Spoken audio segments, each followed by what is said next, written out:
follow that thing. And we're going to have to probably do another shift because it's just the way it is. People come late.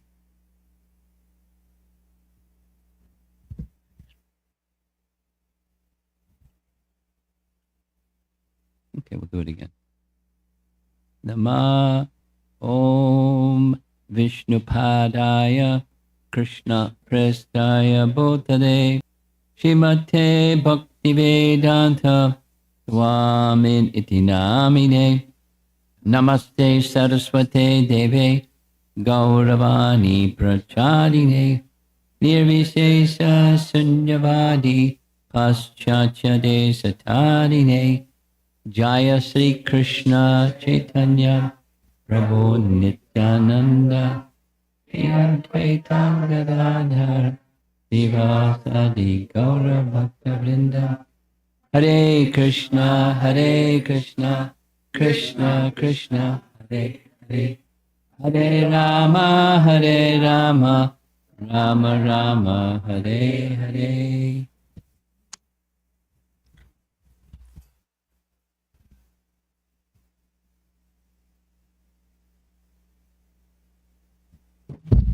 That Hare Krishna mantra and the Sri Krishna Chaitanya mantra, everybody knows, even the little ones. You know the Sri Krishna Chaitanya mantra in the red dress? Can you say it? Jai Sri Krishna Chaitanya.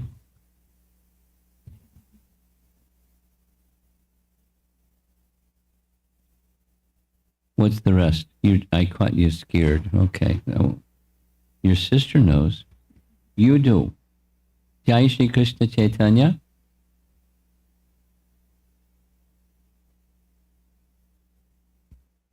Her mouth's open, but the sound isn't coming out. Maybe next year.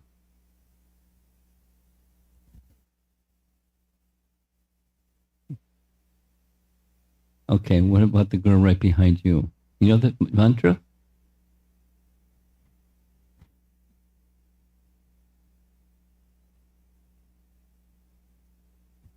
Okay. The other two girls, they know, but they just got nervous. Okay, I'll stop picking on little kids.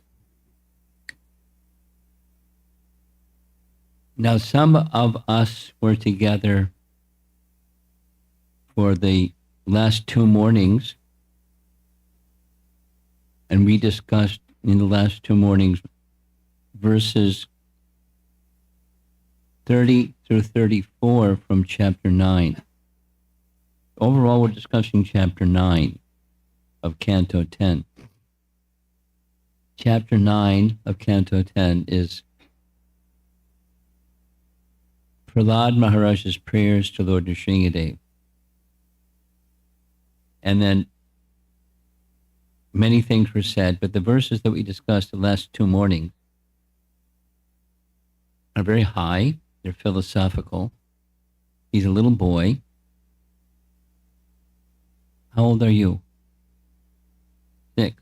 Prahlad was 5. He was younger than you. And his philosophy was really high. Like really high. And he was explaining what Lord Chaitanya explains from Srimad Bhagavatam on the authority of Srimad Bhagavatam and the authority of Prahlada Maharaj, for that matter. The simultaneous oneness and difference of all things with the source of emanation. It's a description, a definition or description of the absolute truth. That's a nice word, absolute truth. Absolute truth is a phrase that Prabhupada translated into English from Sanskrit. The Sanskrit word is Brahman or Para Brahman, the absolute truth. And the absolute truth by definition is that from which everything comes. Say it the other way. There's a source of everything. And that which is the source of everything, that's the absolute truth. So Prabhupada, another nice way of saying the same thing. Prabhupada. In creation, there are two things, Krishna and Krishnas. And there's not a third thing in the creation of God. Then he would say, there's no such thing as void. Because void would mean, this is my explanation, but void would mean there's something that exists that doesn't come from Krishna. That's void. There's no such thing. There's no such thing. Now, there's a doctrine called Buddhism that says voidism. No such thing. There's two things. That which is the source and that which comes from the source. And there's not a third thing. So there's a relationship between all things and the source of all things. And we discussed yesterday morning was the philosophy of oneness and difference between all things and the source of emanation. And then this morning, we discussed verses 32, 33, and 34, which was Prahlada Maharaj explaining or glorifying or praying to Lord Nrsimha how Lord Nrsimha is the absolute truth. Now, Krishna is the absolute truth. Krishna is the source of all expansions of Krishna, including Lord Nrsimha. But that's another topic. He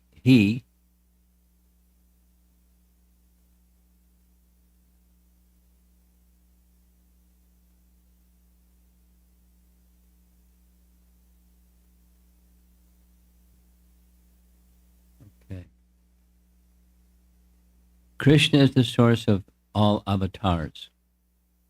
This very nice, simple Sanskrit wording. Avatar and avatari. Avatari is the source of all avatars. Krishna is the avatari, and all other expansions of him, including Lord Nrsimha, are avatars of the avatari. But leave that to the side. Prahlad, is addressing Lord Nrsimha. He's standing right in front of him, and he's addressing him as if he's the avatari. Elsewhere in the Bhagavatam, we have a very clear understanding. Krishna,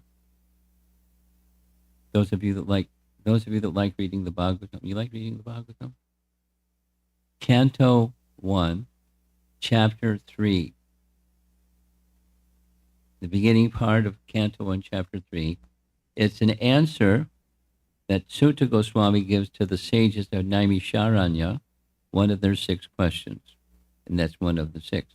Could you please describe the avatars that come from the personality of God at the source of all avatars? It's a nice question. So then there's a list. This one, that one, the other one, the other one, the other one. Avatars, starting with, please note carefully, starting with Vishnu. Let's do it again. Vishnu is an avatar of the source of all avatars, the avatari. Vishnu is in a particular category. There are more details.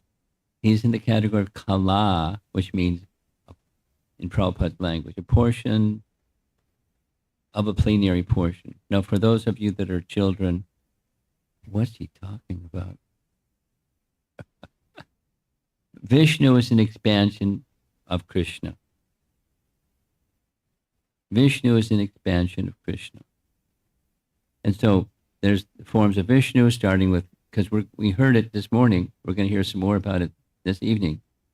There's Karana Dakshay Vishnu, Garbha Dakshay Vishnu, and Shira Dakshay Vishnu. 3 Vishnus. Vishnu, Vishnu, Vishnu. There's the source of all universes, There's Vishnu who enters within each universe, and there's Vishnu who enters within every atom of every universe. Vishnu, Vishnu, Vishnu. By names. Karana, Dakshai Vishnu. Garbho, he enters into the universe. Garbho, Dakshai Vishnu. And then Shiro, Dakshai Vishnu. Every atom, every soul, everything, he's all pervasive. He's the all pervasive super soul.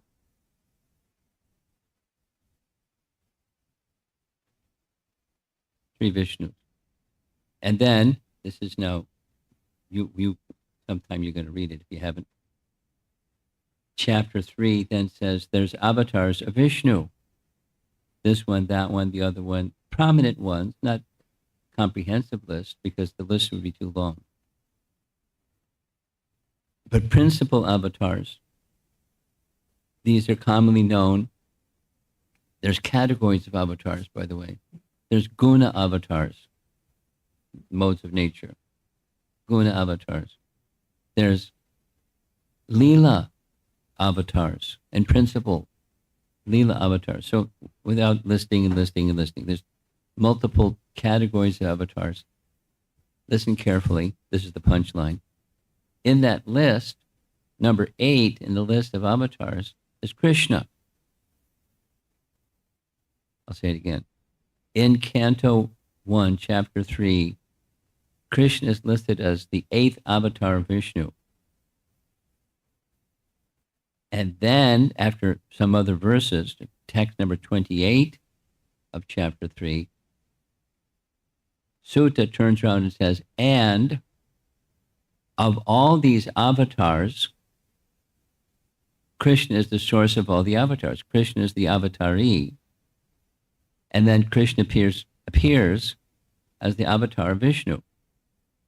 No problem. He can appear from the pillar. He can appear as an avatar of Vishnu. He can appear from nowhere. He can appear from anywhere and everywhere. No problem. Because he's everywhere. So how he makes his appearance doesn't determine a chronology or a superiority. Rather, the Bhagavatam is making very clear. 1:3:28. Krishna's tu Bhagavan Swayam. That's the Sanskrit. Krishna's tu, but. Krishna's tu Bhagavan Swayam. He's the Swayam Bhagavan. He's the original of all the forms of Vishnu and all the avatars. He's the origin of everything. The other way. There isn't something he's not the origin of. He's the origin of everything. Doesn't Krishna say that in Bhagavad Gita? Yes, Krishna says that in Bhagavad Gita.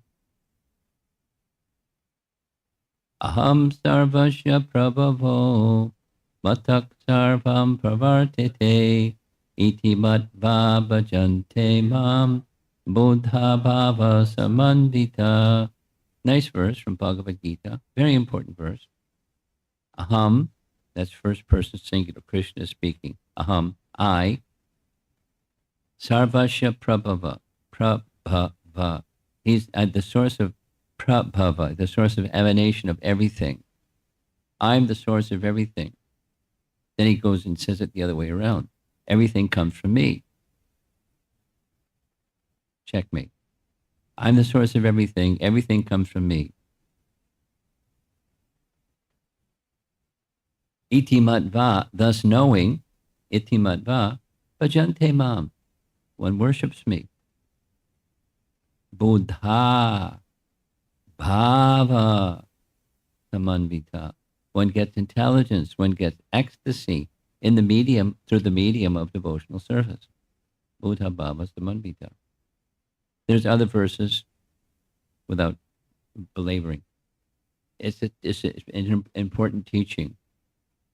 And we're going over it because it's the topic for today. It was the topic for this morning. So this morning, the application of the oneness and difference of all things with the source of emanation, the application of that is the process of creation. So there he is. We've seen the picture. There's Prahlad. He's standing before Lord Nrsimha Deva. Lord Nrsimha Deva has placed his hand on his head, and the body of Prahlad erupts in ecstasy. His body is trembling, tears flowing from his eyes, and he's speaking wonderful prayers at 5 years old. He's very, very capable young boy. And the verses we heard this morning were the beginning of the process of creation. Prahlad, is speaking to Lord Nrsimha Deva as if he's the avatari, when in fact he's an avatar of the avatari, the source of all avatars. But he's speaking of him as the avatari. And then he describes how he was in yoga nidra. This is a little review from this morning. Yoga nidra. Nidra means sleep. Yoga nidra is a transcendental sleep. He's not asleep like he's not asleep like that. He's in a yoga nidra with his eyes partly open. Who sleeps with their eyes partly open? Lord Vishnu, because he doesn't sleep like we sleep. And Lord Vishnu, has a desire.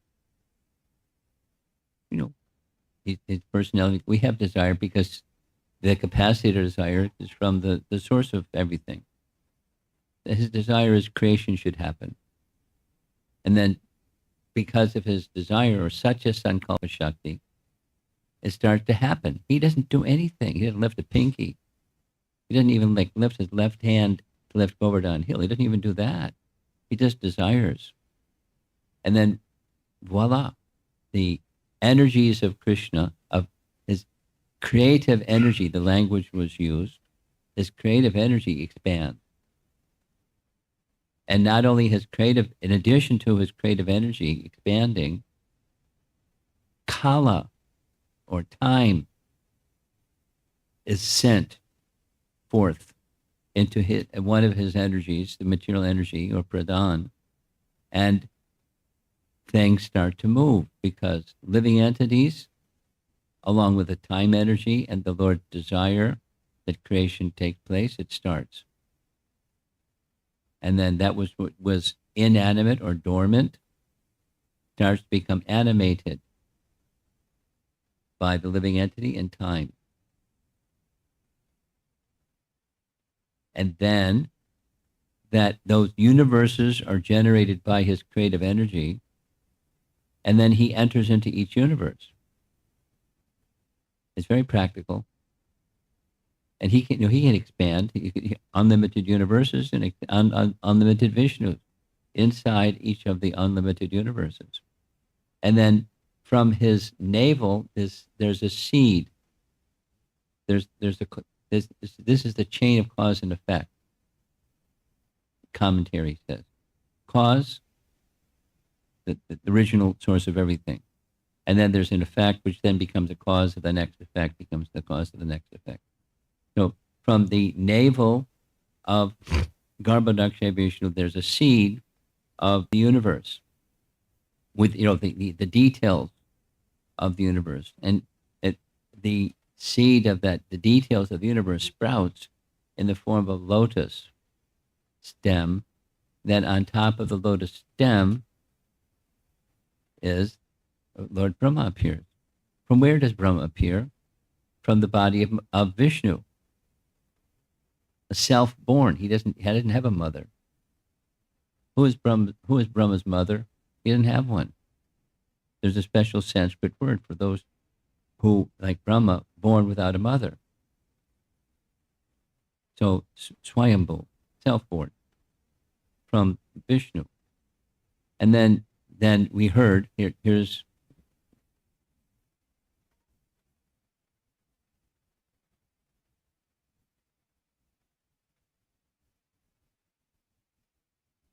the separate kirtan. Okay. So that we ended with verse 34, which I'll show you in just a moment. But Lord Brahma, on top of the lotus, wants to know who am I, where did I come from, etc. He's inquisitive. Brahma Jigyasa was the source of my existence. And he's very intelligent. With his intelligence, he reasons, if I climb down this stem, I'll find out where I came from. Very reasonable. He climbs down and down and down and down. According to the verse that we heard, and we're going to see it again, 100 celestial years. That's a long time. 100 celestial years. He couldn't find the end of the stem. But we didn't hear this in the Bhagavatam, but it's in other sources. He heard 2 syllables. Ta, pa. He knew what that meant. He's supposed to go back up the stem and do tapa, tapasya. So that's what he did. And that's where we are. Now, it's description of creation, but what's the thread that's within that description of creation is the cause of the source of everything. The absolute truth is the source of everything, and he's the original cause, and within the effect is the cause. There's a oneness and difference between that which is the effect and the cause of the effect, just like sun and sunshine. For example, you don't find sunshine anywhere without sun. You don't find sun anywhere without sunshine. They're inseparable, always. But the sun shine qualitatively like the sun, but the sunshine is not the source. The sun is the source. So there's a distinction and a oneness at the same time. As that, for example.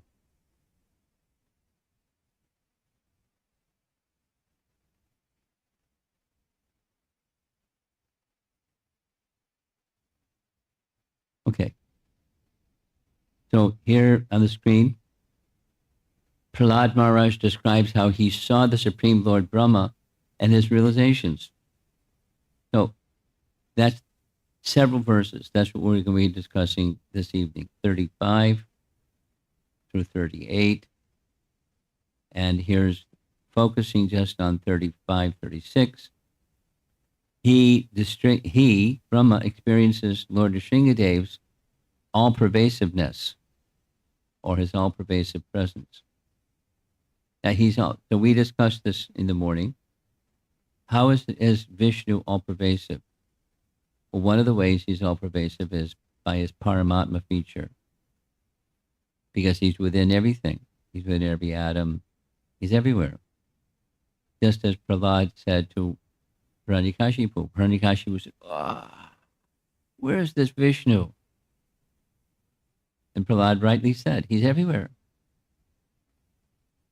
Now, his father couldn't see him because he's a maniac person, but he's all pervasive. Now, we may not be able to see him because we're not spiritually qualified, but one who is spiritually qualified can see him everywhere. And it's not like you got punched and you start seeing stars and the stars are floating around and look at all those Vishnus floating around. Not quite like that. But through spiritual knowledge and revelation, one may understand. Another way that the Supreme Lord is all-pervasive is through his energy. We discussed it this morning. His Shakti. Because where is there not the energy of the source of all energies? The energy is everywhere, just like chapter 10 Bhagavad Gita. Opulences. Now, aside from the opulences of the Absolute, there's the everyday everything of the Absolute.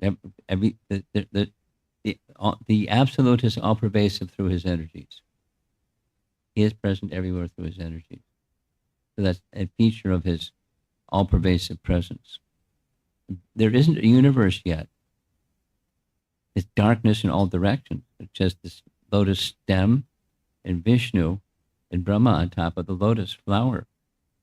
And that's it. Darkness, no sun, no moon, no cell phone. In this neighborhood, did you experience the loss of electricity the other day? Who's the resident that stays here? Huh?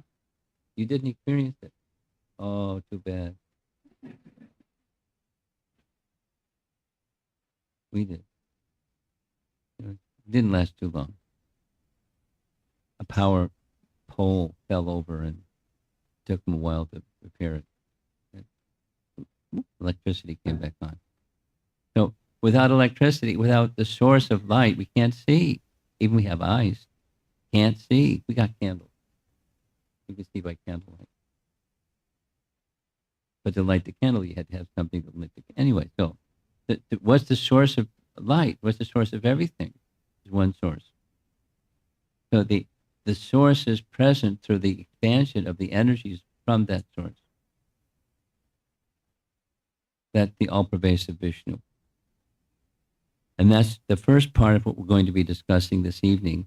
And to start here, Prahlad gives an example, and Prabhupada in his purport amplifies the example.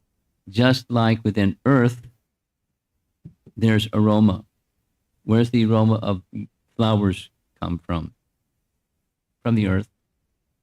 Can you put a handful of earth and smell, and you can smell the aroma that's from the flower? No.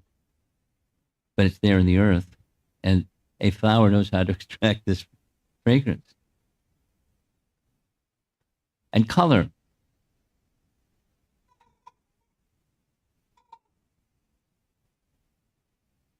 So, like this, the wall is painted a certain color. And, et cetera, et cetera. Where'd the color come from? From the earth? Look at the earth. You see this color in the earth? No. Is it within the earth? Yes. As fragrance and color are within the earth, so similarly, the Supreme pervades all of creation. Okay? That's our topic. Text 35. Here's 34, in case you weren't with us this morning. From that great lotus flower, Brahma was generated, but Brahma certainly could see nothing but the lotus because it was dark in all directions. Therefore, thinking you to be outside, Lord Brahma dove into the water. He actually climbed down the stem, dove into the water, because the stem came from the water. I mean, there's other sources that describe this. He's on top of the lotus and he heard this splashing. What's that? It's waves. Hey, there's a lotus. I mean, there's no nothing. There's darkness in all directions, but he's intelligent, so he's hearing this splashing and he's on a lotus. So follow that stem down, you'll find where he came from. So he, in this verse, spoken by Prahlad, he dove into the water, going down the stem, and attempted to find the source of the lotus for 100 years. Notice it's in a different color. For 100 years, that's a long time, 100 celestial years. 100 years of Lord Brahma. That's 100 years of Lord Brahma is his lifetime. You with me? How long does Brahma live? 100 years. And one day of Brahma is so many zeros. And then nighttime, that's another day. And then so many days make the year, and then so many years make 100 years, and that's his lifetime. He spent 100 years searching. That's text 34. Here's 35. There's the Sanskrit. Notice in the similar color, the orange color is a kalena.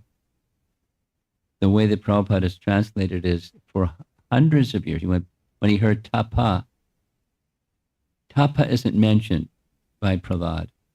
It's mentioned elsewhere. And when he heard tapa, he climbed back up the stem and did tapa on top of the lotus for kalena, for hundreds of years. No, that doesn't say hundreds of years, because that's more than one lifetime, but hundreds of years. Kalena, long time. Lord Brahma, who is celebrated as Atma Yoni, there's the Sanskrit phrase for he was born without a mother.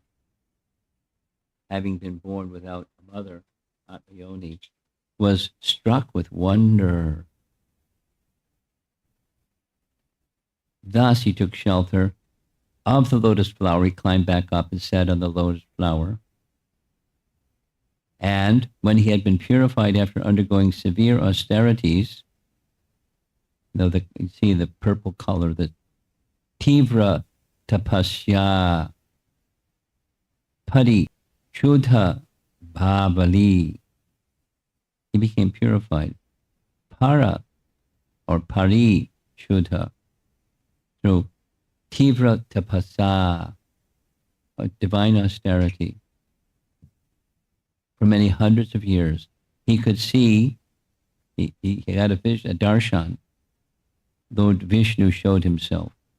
He could see that the cause of all causes, the Supreme Personality of Godhead, was spread throughout his own body and senses, just as aroma, although very subtle, is perceived in the earth.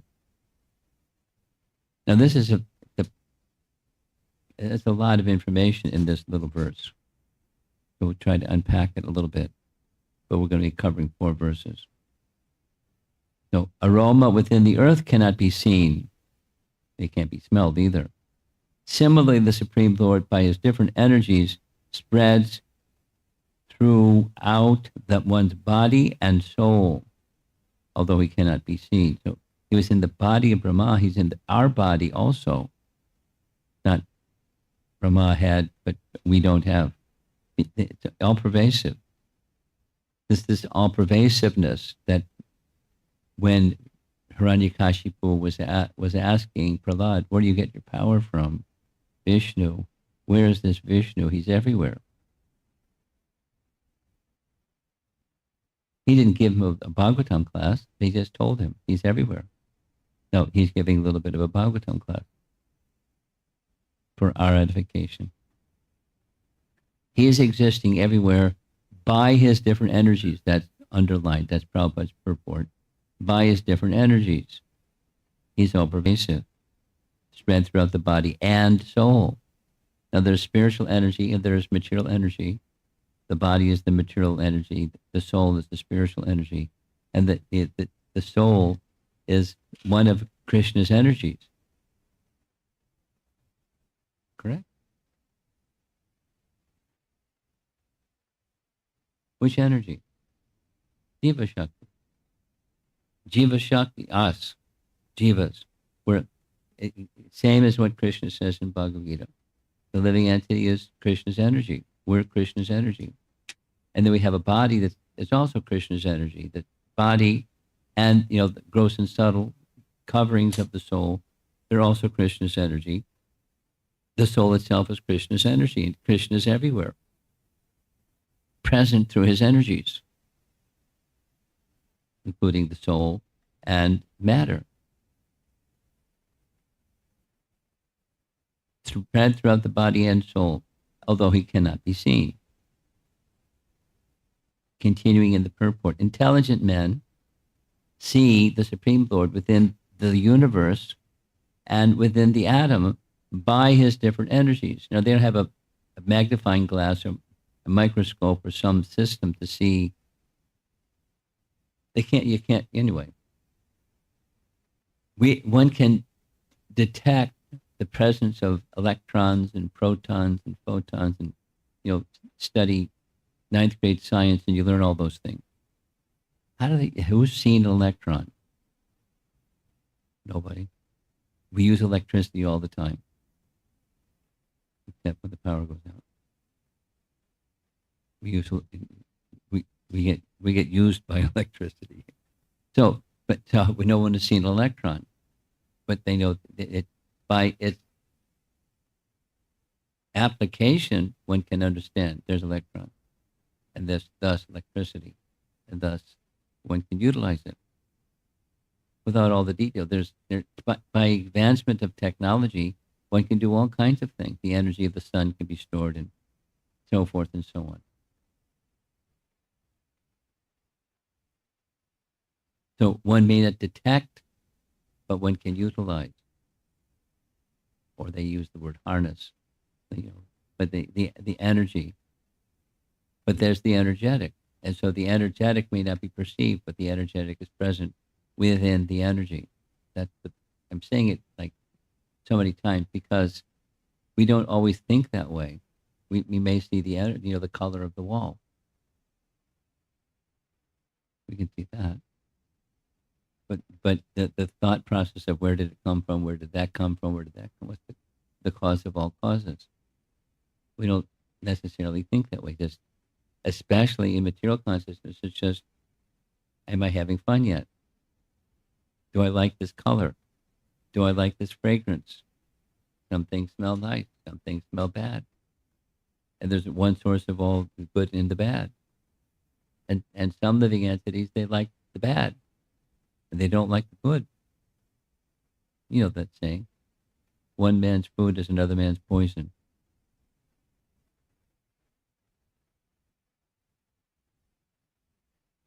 When I was little, there was this little children's nursery rhyme.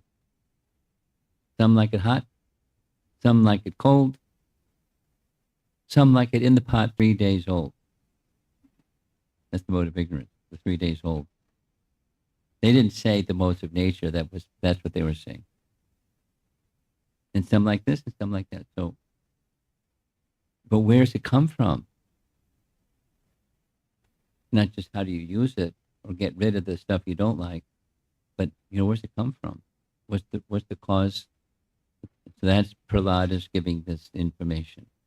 And because of his tivra tapasya, Brahma was able to see, that is to say, the personality of God had revealed his form before Lord Brahma. That's text 35. Here's Vishwanath Chakravarti Thakur's commentary.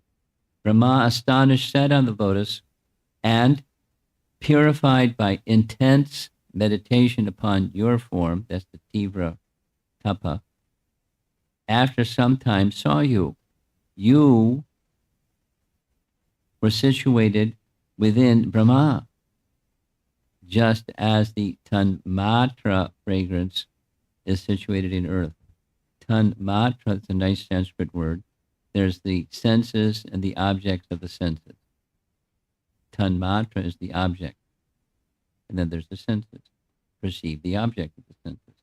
So Tanmatra, one of the Tanmatras or objects is fragrance. You don't perceive fragrance through your hand or eyes. You perceive fragrance through the olfactory sense. But the object of the sense is situated in earth, and that earth is an element or energy from the Supreme. So here's further. He, that's Brahma, gave up searching and sat on the lotus. By meditation on you, Tivra Tapasa, he saw you situated in his body, Atmani, just as fragrance, which is a cause, is situated in earth, which is the effect. Now, the subtle fragrance is in the effect. There's cause and effect. Interesting? Because we might think the other way. The earth is the cause and the fragrance is the effect of the cause. But, subtle comes before gross. That's Sankhya philosophy. Without going through the whole, if you want to learn Sankhya philosophy in detail, it's there twice in the Bhagavatam. In detail, Kapila's teachings to Devahuti. You can study it. It's nice understanding. That was text 35. And moving along with text 36. Brahma saw Krishna's Mahapurusha form. Now, It's Krishna's, but is he speaking to Lord Nrsimhadev? So he's, the context is Lord Nrsimhadev. What's the Mahapurusha form? What's that? Mahapurusha. Purusha means person, and Maha means great person. So like Mahavishnu or Mahapurusha, synonymous. You with me? Mahapurusha, Mahavishnu, synonymous. But the verse is using the word Mahapurusha. Here's the Sanskrit. See, Drishtva Mahapurusham. The final line. Drishtva, he saw Mahapurusham. Brahma saw. Here's the translation. Lord Brahma could then see you. Who is he speaking to? He's speaking to Lord Nrsimhadev. He's speaking to Lord Nrsimhadev as if he's the avatari, the source of Vishnu. Brahma could then see you possessing thousands and thousands of faces, feet, hands, thighs, noses, ears, and eyes. Now what is that? It's multiple forms. That's not just one form with thousands of feet and hands. And it's multiple expansions of Vishnu forms, plural, with thousands of. You were very nicely dressed, being decorated and bedecked with varieties of ornaments and weapons. Seeing you in the form of Lord Vishnu, your symptoms and form being transcendental, your legs extending from the lower planets. Sounds like the universal form, doesn't it? It's the universal form. Lord Brahma achieved transcendental bliss. Sounds pretty perplexing to me.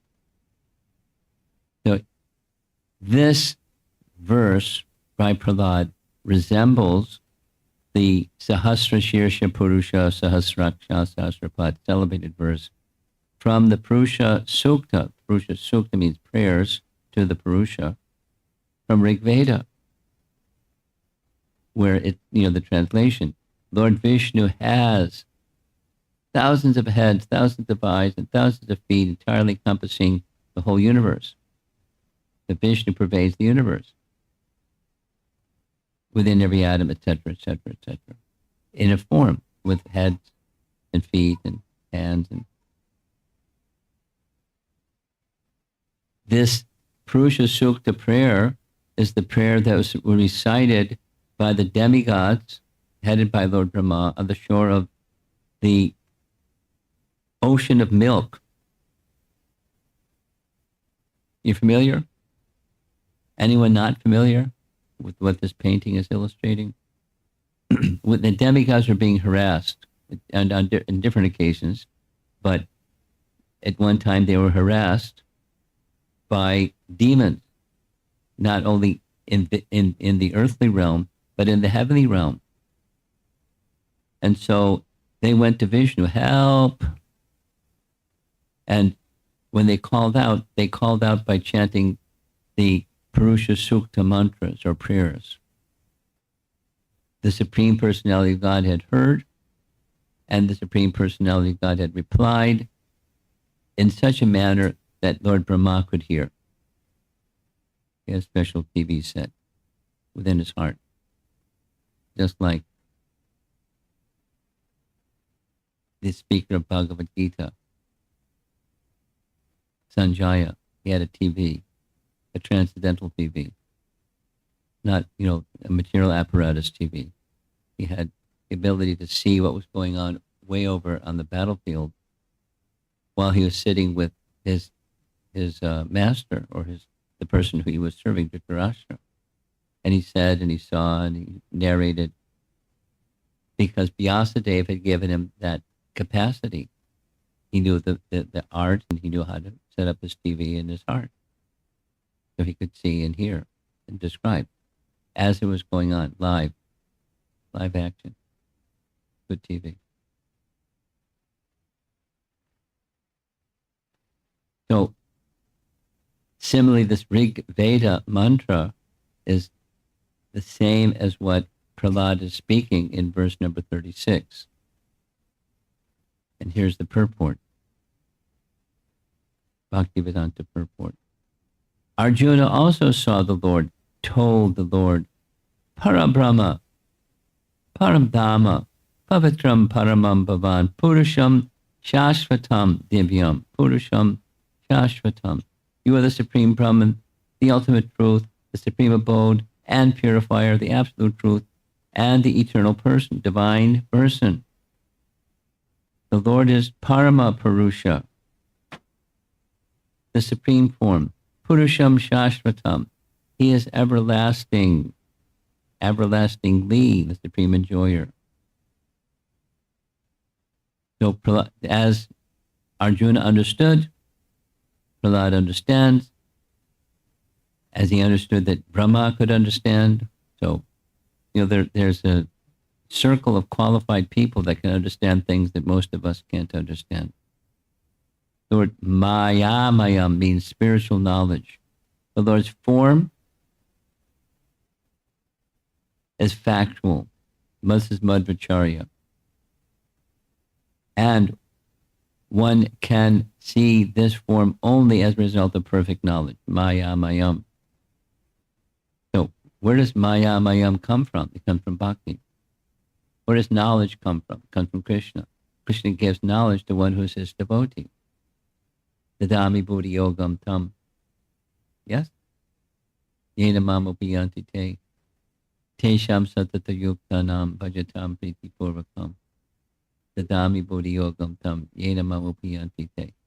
So all our youngsters sitting here probably really bored. But you're being very polite.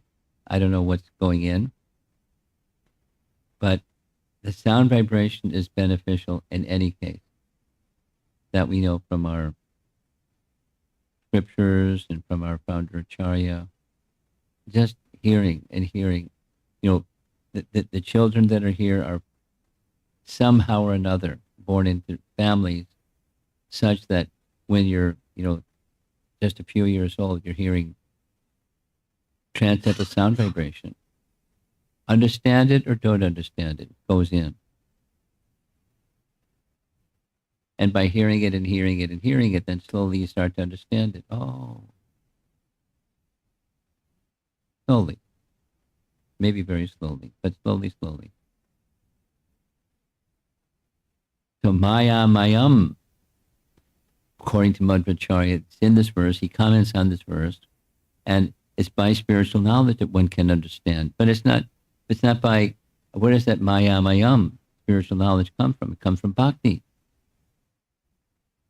Without bhakti, there's no spiritual knowledge. When there's bhakti, there's spiritual knowledge. Here's Vishwanath Chakravarti Thakur's commentary. Brahma saw the Mahapurusha, a form of knowledge and bliss, since it was made of eternal energy arising from his Swarup, Mayam. The Lord's form should not be taken to mean illusion or that kind of Maya. When one is perfect, when one is in perfect transcendental bliss, this is Prabhupada's commentary, he can see the Lord's original supreme form, referencing Bhagavad Gita, where Krishna says, this form of mine you are now seeing is very difficult to behold. So we can read about it. Arjuna could see it. And this is the last part of this is text 36, Prabhupada's purport. Lord Brahma saw that as aromas and colors spread throughout the earth, the Supreme Personality of Godhead pervades the cosmic manifestation in a subtle form. Got it? Although we may not be able to perceive the subtle form, he's there in subtle form. And those that are qualified, they can perceive that subtle form. Brahma was qualified. He could perceive the subtle form. He saw Mahapurusha by dint of maya mayam, by dint of spiritual intelligence, gifted to him. He could see within his own body and within everywhere. He's a special person. He didn't build the universe yet, but he's a very qualified universe builder. Okay. This is Prahlad, 5-year-old Prahlad. 2 more verses, and that covers our section. The Supreme Lord appears to give protection to his devotees.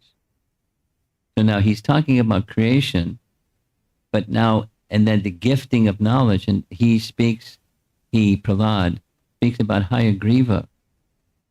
So Hayagriva does 2 things. The Lord does 2 things. He gives knowledge, and he gives protection. So there's a nice, very old style painting of Hayagriva, and according to the scripture, Hayagriva is the person who killed Madhu and Kaitaba. So one of the names of Lord Vishnu is Madhu Dvisha. He killed Madhu and Kaitaba, and he, Hayagriva, also gave transcendental knowledge to Lord Brahma. Here's the BBT painting of Hayagriva giving transcendental knowledge to Lord Brahma. Look, this is verse number 37. Now, some of you may know, some of you may not know. Who was the original? Who or what is the original source of Ramayana? Hayagriva. Hayagriva gave all the Vedas, including Ramayana. I'll say it again. Hayagriva gave all the Vedas, including Ramayana, to Lord Brahma. And the original Ramayana is called Mula Ramayana. It had 1 billion verses. Now, he didn't give it like this, like a book. He gave it through sound. But, how you can illustrate giving sound. He gave the Vedas and Ramayana, Mula Ramayana, Hayagriva, to Lord Brahma. Here's Prahlad is a very learned person. My dear Lord, when you appeared as Hayagriva with the head of a horse, you killed 2 demons known as Madhu and Kaitaba, who were full of the modes of passionate ignorance. You then delivered the Vedic knowledge to Lord Brahma. For this reason, all the great saints accept your forms, plural, as transcendental, untinged by material qualities. Now he's speaking to Lord Sringadev, and he's not differentiating between this form, that form. Although there are different forms, there's one entity, there's one supreme source of everything. So he's not giving an entire thorough Bhagavatam class about all details and all details. So you can ask the details, that's okay. But he's just giving kind of like a 35,000 high, picture of what's down below. An overview. Prabhupada's purport. The Lord's form, singular, is transcendental and is always ready to kill the demons. There's Ram killing Ravana, and there's the Lord Varaha killing Hiranyaksha, and so forth and so on. Forms of the Lord destroying the demons. He's always ready to kill the demons. By culturing the mode of goodness, one can understand the position of the transcendental Lord and how the Lord is always prepared to remove all obstacles on the path of understanding him. And that's all good news, isn't it? But it's not just the mode of goodness, it's bhakti, but bhakti accessed through the agency of the mode of goodness, like Lord Brahma underwent tapa for a long, long time, and his bhakti became strengthened.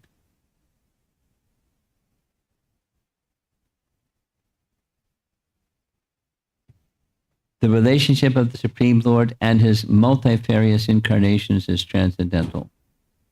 This is the same as the theme, the same theme. There's one source, and everything that comes from that one source is qualitatively like the source. So all the incarnations are transcendental. And there's this word Triyuga. We'll spend a little bit of time, and then we're going to end. Triyuga in text 38. See the word Triyuga in big letters?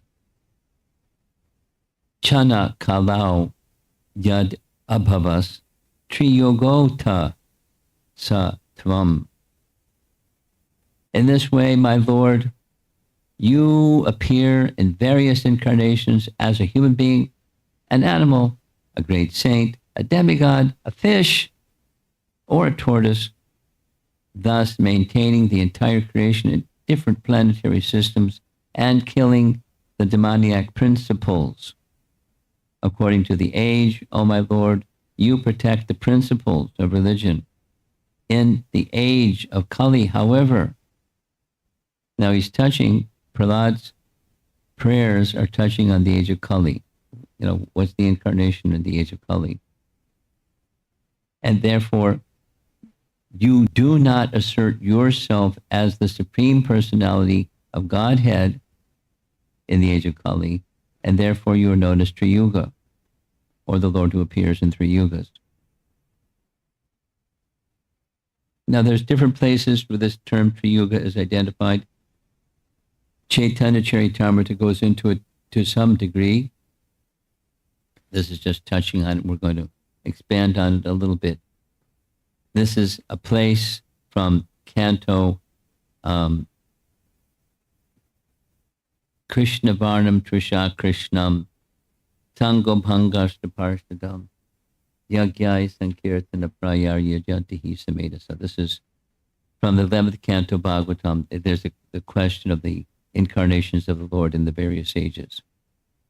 And in this age of Kali, he is in the varna of Krishna, but he's not in the complexion of Krishna. Trisha Krishna. Okay. Bhagavatam purport for text 38. One who tries to understand the Supreme Personality of Godhead through the medium of the Sankirtan movement knows everything perfectly. He is Sumeda, a person with substantial intelligence. Now, a little bit on the Triyuga, and then we're done. Triyuga. It means there's no Leela avatar in Kali Yuga, but he's the Yuga avatar.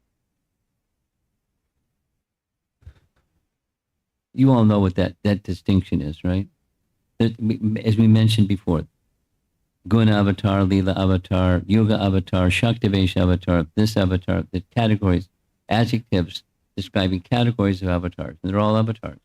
And there's an avatari, the source of all avatars. So the personality of Godhead is sometimes identified as Triyuga because he appears in Kali Yuga, but not as a Leela avatar, but as a Yuga avatar. Therefore, Tri Yuga. It's a little bit, right, I find it interesting, right in Prahlad's prayers, many, ages, long ago, when he was present, he knew the Yuga avatar for this age of Kali, known as Triyuga, because he's not a Leela avatar. Very nice. Okay. Kids, fantastic. You're still here. For the most part, at least.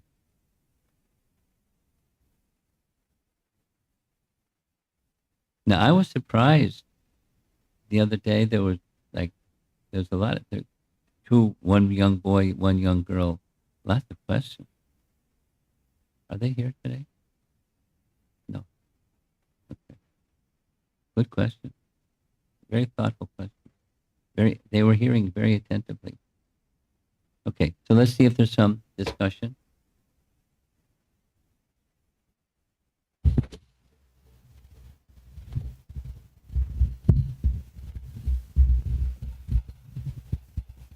Hare Krishna Guru Maharaj. When Prahlada Maharaj was explaining that Brahma felt the Lord, permeated throughout his body.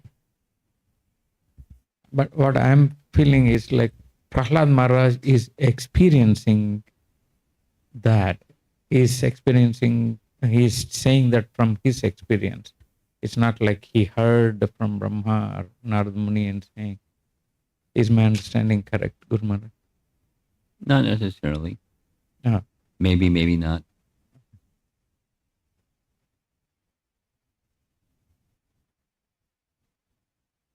It's true that knowledge comes from from devotional service, from bhakti, knowledge awakens.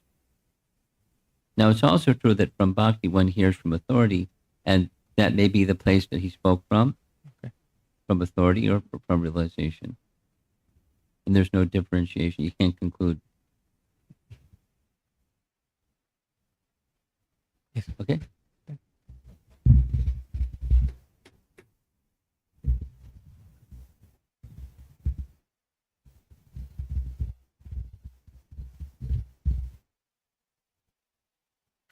Over here in front.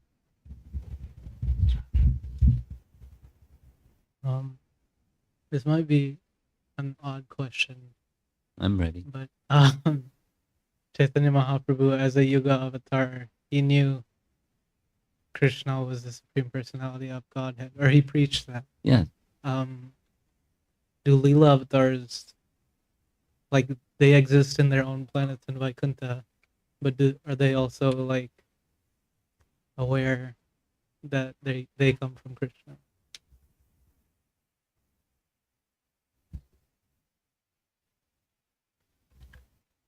Why not?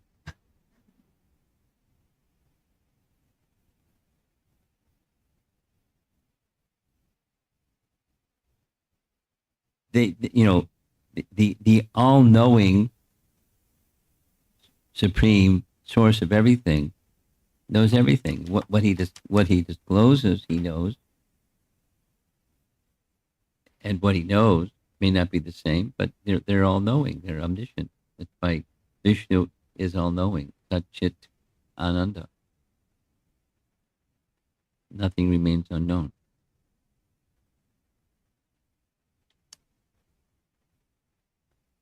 Anything else? Yeah. So, Maharaj, Hare Krishna Maharaj. Someone asked this question about that Madhu Kaitaba and Hayagriva, and how can, when Vedas, which are existing in the sound form, how can Madhu Kaitaba can steal it, right? That was that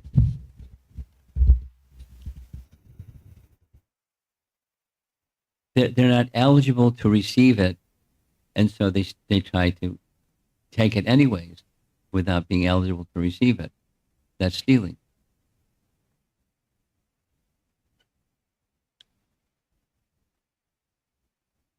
Someone else. You have something?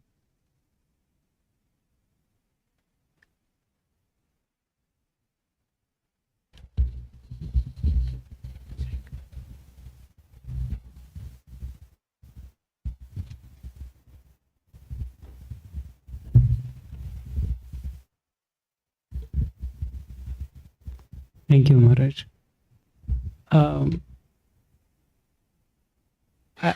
What is the significance of this explanation that you've been emphasizing, that Prahlad Maharaj was not differentiating between the source of all emanations versus Lord Nrsimha Deva, who is avatar of Lord Krishna? What is the significance to see that the emanation, the avatari and avatara? I don't have the answer.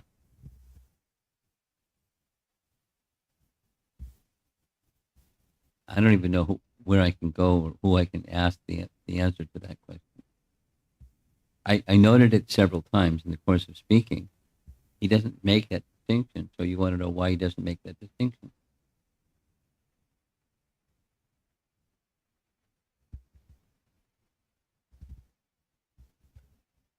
And I'm trying to understand in one place, in one of the purports, it said that Prahlad Maharaj was seeing the form of the Lord in knowledge and bliss. Yeah. So how do I understand the form in the knowledge and bliss? How do you not understand it? I mean, the Vigraha has those three. How do you understand the Ananda? The form has aspect. Satchit Ananda, the form in.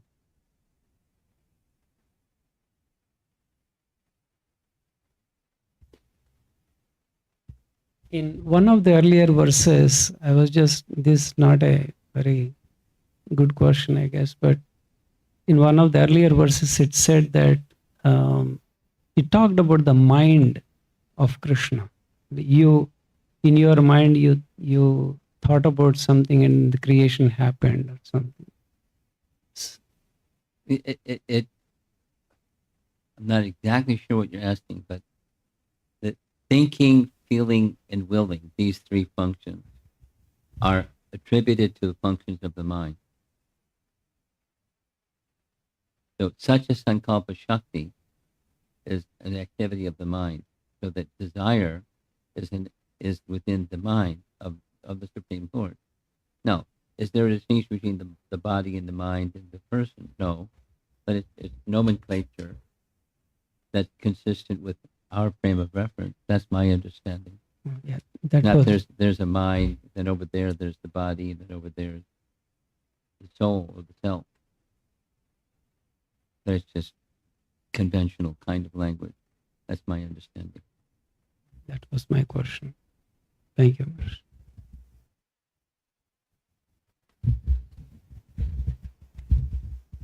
Guru Maharaj, when you're talking about atoms, electrons, and photons, Yeah. Because Krishna is there in the atom, do they become spiritualized? Do they act like souls? Do they get any attribute of the consciousness? Electron? On the atoms, Guru Maharaj. Is there a sense of consciousness within the atom? That's your question? Because Krishna is there. So what do you think? Matter is not conscious. Right. Yeah. But consciousness is present because Krishna is present.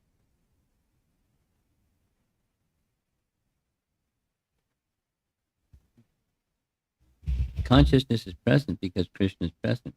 But the atom is not conscious. Matter is not conscious. Okay? Yeah. You get the last question. Thank you so much, Maharaj. So thank you for the class. I have a question on how to understand the greatness of Krishna and Chaitanya Mahaprabhu, because when you consider Chaitanya Mahaprabhu and Krishna as a supreme Lord, Krishna lifting Govardhan mountain, it's not a big deal. He's floating entire planets. Yeah. So how do you kind of understand, how do you get that wow kind of thing when he's a 2-year-old kid, he defeated so many demons, but he created those demons. So it's kind of Yeah. Pastime. In simple language, Krishna has Parasha Shaktir Vivadaiva Shruyate. He has unlimited para Shaktis, spiritual potencies. Unlimited. And one of those unlimited potencies is Leela Shakti. And when he wants to attract the hearts and the mind of souls in this world, he exhibits, or his Leela Shakti assists him to exhibit pastimes. So as to attract the hearts and the mind. It's effortless. He can float planets. He can lift a mountain, no problem. It's a pastime. To give protection, and and the residents of Vrindavan see it one way, and we see it another way. And materialists see it another way. Fiction, fantasy, you silly people.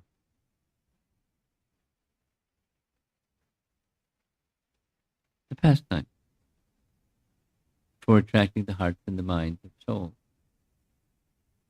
that are in the material world and covered.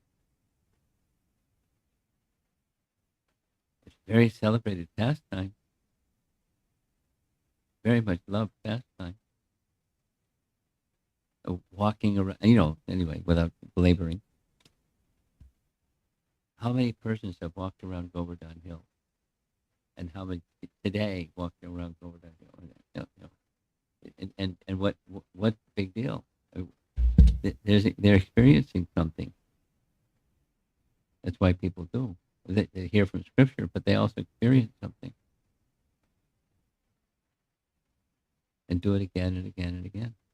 And it's purifying and exhilarating. Anyway, pastime. For the purification of souls that are in this material world and covered. Okay, we're going to end. Oh, you have something? Okay. You get the last question. Thank you, Maharaj. This series of classes are very inspiring. Prahlad Maharaj prayers, especially his humility and great gratitude towards to Narada Muni. Is this because we heard the previous life of Prahlad Maharaj that he fasted on Nrsimha Chaturdasi that night, and that's one narration, at least one day of Brahma narration. Yeah. It's not that all. Uh-huh. And also he heard from Narada Muni in the womb of Payadu. Yes. And also it's not for 9 months, it's for many, long time he heard. He was in the womb. Yeah. So at least long. Because how long was Hiranyakashipu undergoing his austerity? It wasn't just 9 months. Yeah. It was a long time. Yeah. So, when Nrsimha Deva asked him for benediction, that's coming up. Yeah.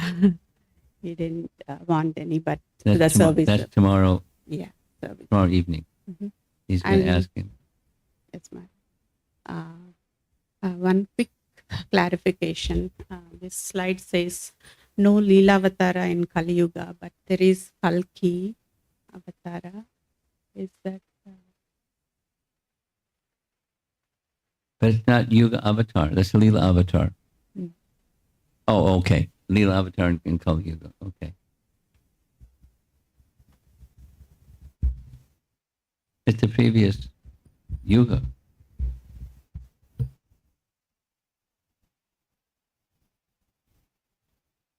It's not. Kalki appears in which Yuga?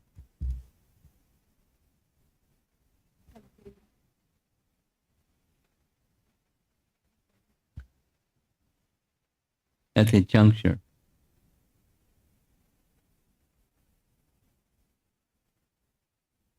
Close. Yeah. Hare Krishna, Guru Maharaj. As you are saying that now how Krishna is all pervasive and everything, everything is in relationship with Krishna, whatever way see. So my question is that, how,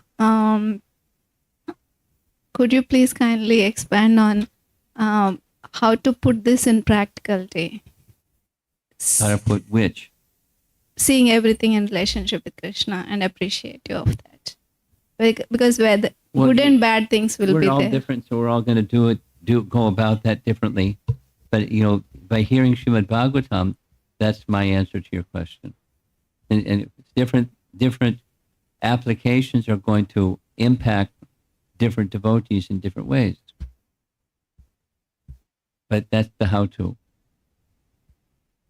By the inspiration and purification that comes from hearing Srimad Bhagavatam, we'll have a different appropriate understanding of how to.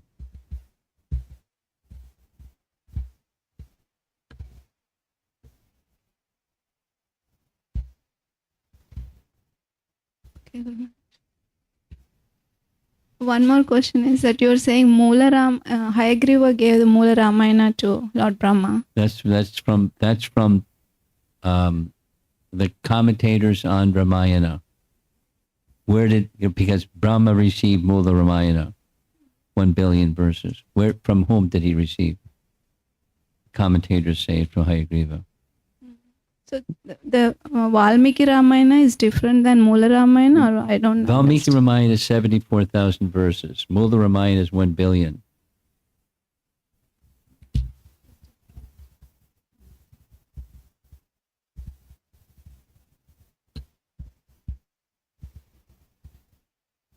However, according to Valmiki Ramayana, Lord Brahma told Valmiki that you'll realize the entire 1 billion.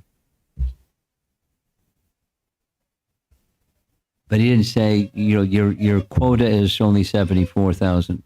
He didn't say that, but that's what he wrote. But it's bigger, much bigger. But he realized it all and wrote down some portion. Okay? Yeah, you look puzzled? I'm not able to understanding when Ramayana, I know it is a Leela is eternal, but I'm not able to relate it how when Hayagriva gave to Brahma and when this Ramayana the Leela happened. Well, why is that a problem? Is it the answer to this question is yes. Is it possible that someone that a self-realized person can understand details and details and details about events that haven't happened yet?